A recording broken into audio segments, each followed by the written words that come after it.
Hello, YouTube. I am Vince White. I am an employment attorney, and usually on this channel, we answer publicly posted questions from YouTube users, getting folks the answers they need from an employment attorney. But today, we're continuing our series on how to approach an employment attorney with your case. The goal of this is, of course, to make your case more appetizing, more alluring to the employment attorney, so you can obtain help that you might want, help in the form of funding, help in the form of representation, help in the form of expertise. It is always far, far better to be represented in these claims than to not, in my opinion. I can tell you if I had a family member with a workplace discrimination case or workplace sexual harassment case, the first word out of my mouth is get an attorney, not me, right? You don't, generally it's unwise to represent family in all fields, but especially this field where it's so emotionally charged. So we're working on that. I'm supposed to tell you to like and subscribe. It helps me to help more people just like you. And let's hop into it. We actually have a question that guides this video today. So we're combining the How to Get an Attorney series with the question series and mashup. Fusion mashup. Like fusion cuisine. All right. So the question is from YouTube user Your Mom, who says, Mr. W, I've been at this litigation since 2019. I think it's a workplace discrimination case. I don't fully know, but I think that's what's going on. And I'll tell you one thing, I still have trouble putting together a prima facie case. I wish I was more skilled in this particular area, but I still seem to experience fallacy. Okay. And I responded just in text, so we're all above board here. I responded in text, it's not your job to know how to do this stuff. Same way I probably wouldn't know how to do things that you're the best at or that you do in your career, right? But I did want to make a video because this is a great tie-in. So people will call up employment attorneys and say, I know that I'm experiencing discrimination because they assign me the TPS reports. Okay. And a lot of employment attorneys will say, okay, what leads you to believe that them assigning you the TPS reports is evidence of discrimination? Why does that give us more reason to believe this is discrimination than not? And then a lot of people will say, because they assigned me the TPS reports. And you're just like, what? Okay. And then you begin the dance of trying to figure out, to unearth, to excavate, to be the archaeologist of how the TPS reports are tied to discrimination, right? And over time, employment attorneys get better at this, right? Like the first thing I would probably say is, are the TPS reports an unfair amount of work? Are you trained in how to handle the TPS reports?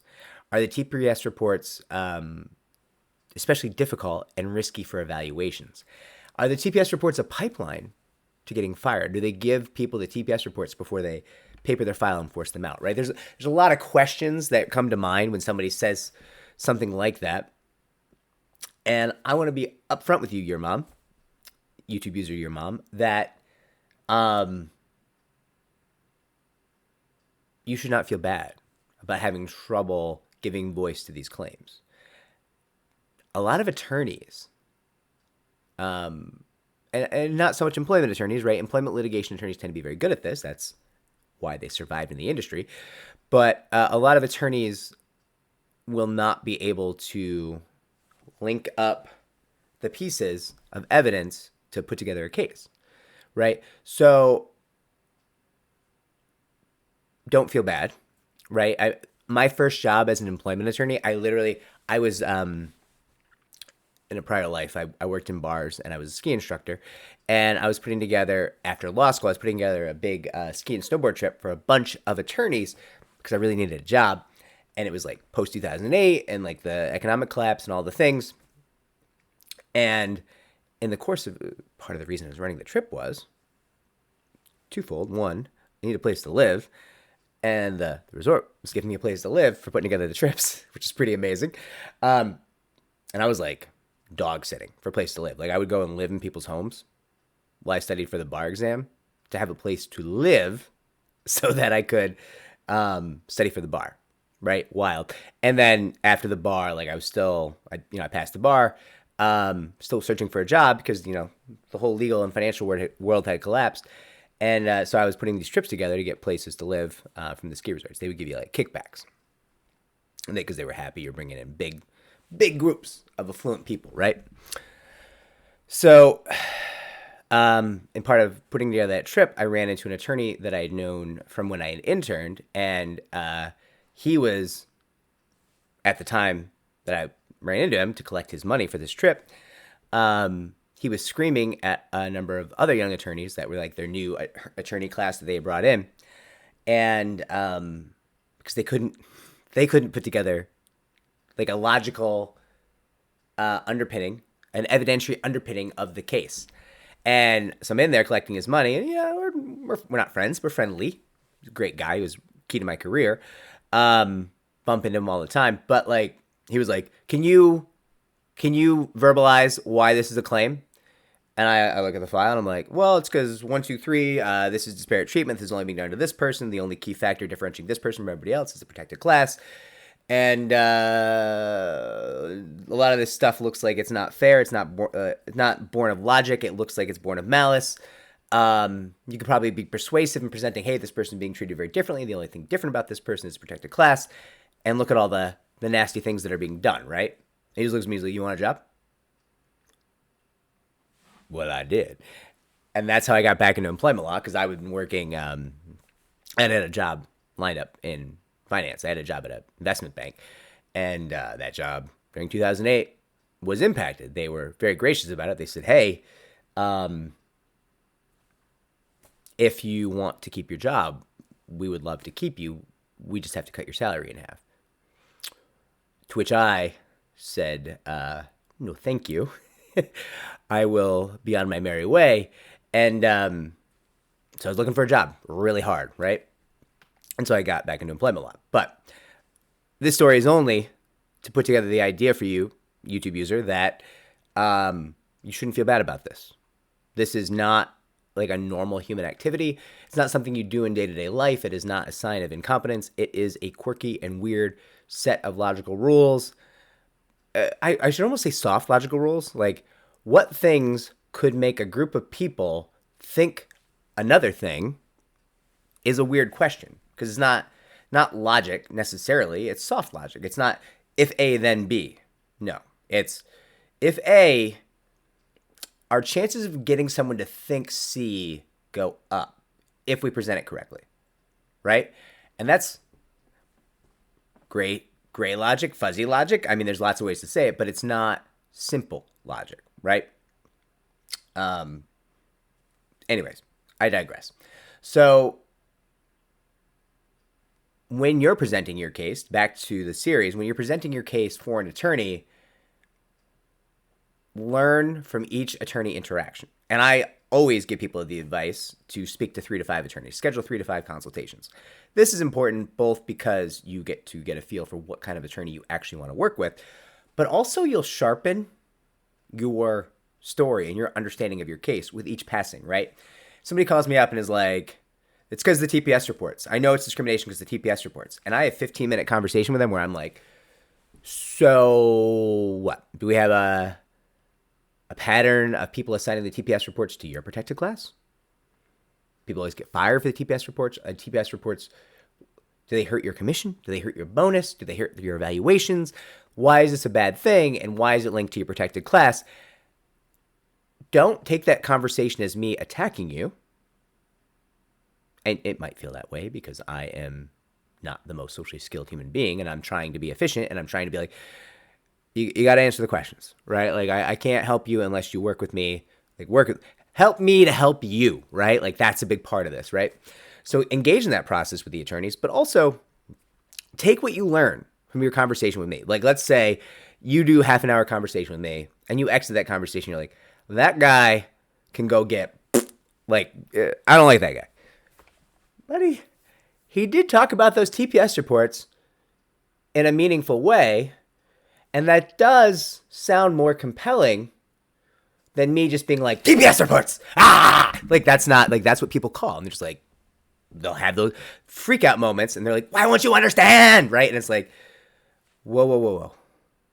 You live this. I didn't. I have questions. I don't know the details. I don't know the context.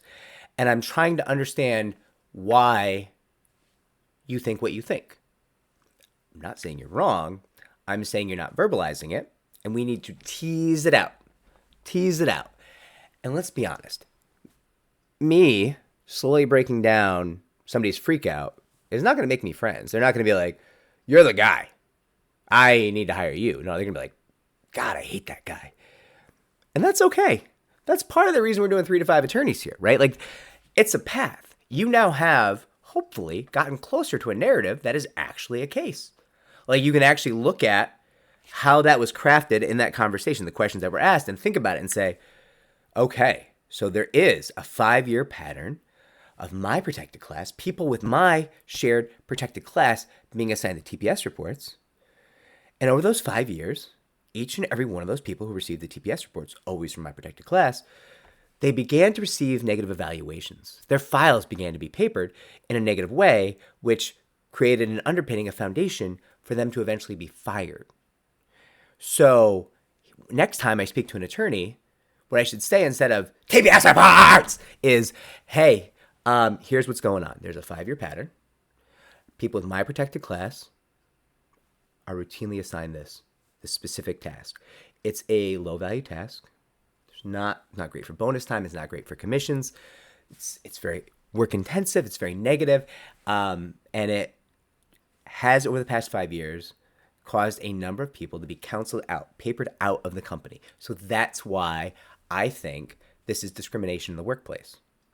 And that next attorney won't have to have the hard conversation with you, because the next attorney might just say, that sounds great. Can I help you? And, the first attorney probably at the end of the conversation, which was a very hard conversation, probably said, I would love to help you. But you probably don't like that person anymore, right? Like that person didn't understand me instantly, and they made me answer their questions, and I didn't feel I didn't like that. I didn't like feeling challenged. So you're probably not going to hire that first attorney. And that's okay. That's part of why we're doing 3 to 5 attorneys. Talk to the next attorney, but take the value from the first conversation, even if it made you angry, even if it made you feel like they were not respecting your view of the case. Take it, workshop it, use it. It's a real value.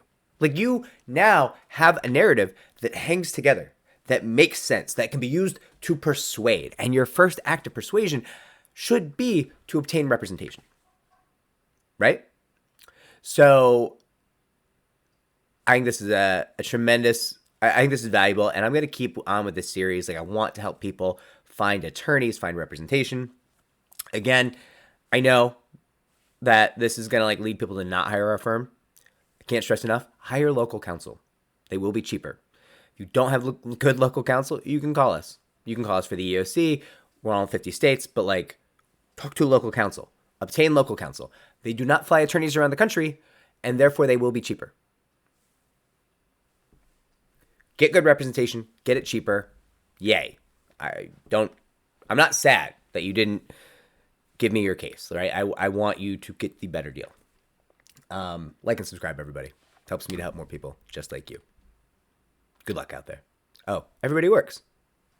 Not everybody wins.